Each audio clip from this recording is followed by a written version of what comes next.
રાધનપુર નાયબ કલેક્ટર કચેરી ખાતે નાયબ કલેક્ટરને રાધનપુર વેપારી એસોસિએશન દ્વારા રાધનપુરમાં થતી ચોરીની ઘટનાઓને લઈને આવેદનપત્ર આપવામાં આવ્યું.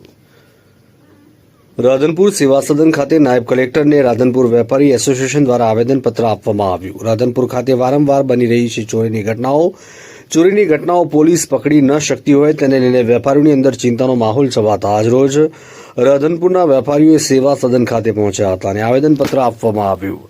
રાધનપુર શહેરમાં વેપારીઓના ધંધા રોજગારની સલામતી ન હોય તેને લઈને વેપારીઓમાં ચિંતાનો માહોલ છવાયો છે.